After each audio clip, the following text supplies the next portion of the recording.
Ravi de vous retrouver sur Kati24. Bonsoir et bienvenue à tous dans ces flashs d'informations. Le poste des eaux et forêts de Djala dans le cercle Bafoussé a été victime d'une attaque terroriste. Lundi 5 décembre 2022, le chef de poste a été blessé ainsi qu'un enseignant. Selon les témoignages, les assaillants étaient du nombre de Suisses sur des motos. Les prévisions de recettes budgétaires pour l'exercice 2023 s'élèvent à 2199,908 milliards de francs CFA contre 1982,440 milliards de francs CFA dans la loi des finances rectifiée 2022, soit une augmentation de 217,467 milliards de francs CFA, correspondant à une hausse de 10,97%. Les prévisions de dépenses budgétaires pour l'exercice 2023 s'élèvent à 2895,903 milliards de francs CFA contre 2647,28 milliards de francs CFA dans la loi des finances rectifiée 2022, soit une hausse de 248 874 milliards de francs CFA et une progression de 9,40%. Le budget 2023 présente un déficit global de 695 985 milliards de francs CFA contre 664 588 milliards de francs CFA dans la loi des finances rectifiée 2022, soit une augmentation de 4,73%.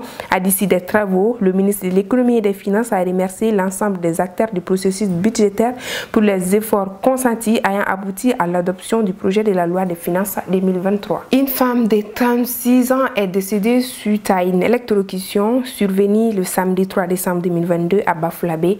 Selon les témoins, la dame faisait de la lessive, les mains mouillées. Elle a ouvert son réfrigérateur et elle est restée collée au frigo. Évacuée à l'hôpital, son décès a été confirmé peu de temps après. Elle était enceinte et mère de 5 enfants. À présent, la page internationale Afrique du Sud. l'ANC votera contre la destitution du président Ramaphosa, accusé de corruption. Les dirigeants de l'ANC, parti historique au pouvoir en Afrique du Sud, annoncent qu'ils voteront contre une procédure de destitution du président Cyril Ramaphosa. Ils étaient réunis ce 5 décembre pour discuter du sort politique du président accusé de corruption.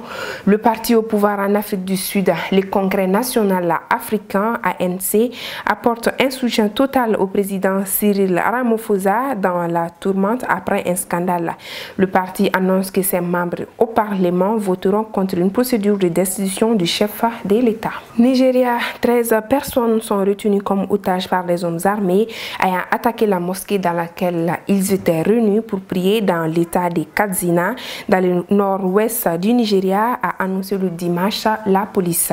Samedi tard dans la soirée, des hommes armés ont attaqué la mosquée du village de Maigamji dans le district de Futea et ont enlevé 19 fidèles après avoir tiré et blessé l'imam et un autre fidèle pendant la prière du soir, a déclaré Gambo Isa, porte-parole de la police de l'état de Katsina.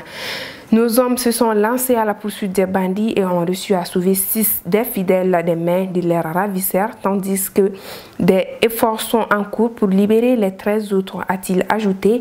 Les 2 personnes blessées reçoivent des soins dans un hôpital, a précisé la porte-parole.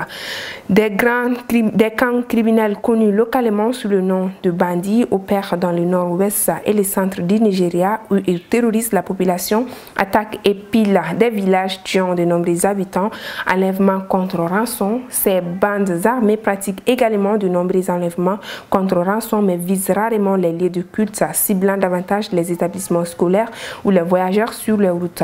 Les otages sont généralement relâchés après le paiement d'une rançon aux gangs qui trouvent refuge dans la vaste forêt du Rougou, à cheval sur les états de Zamfara, Niger, Katsina et Kaduna. En novembre, 15 personnes ont été tuées et plusieurs autres blessés lors de multiples attaques menées par des bandits contre des villages de l'état voisin de Kaduna, selon les autorités. Le président Muhammadu Buhari est sous le feu de critiques après des mandats marqués notamment par la montée de l'insécurité à 2 mois et demi de l'élection présidentielle à laquelle il ne se représentera pas en accord avec la Constitution. Et voilà, c'est ainsi que s'achève cette édition. Merci à vous de l'avoir suivi. L'information continue sur nos pages Facebook, YouTube. Passez une très belle soirée. À demain.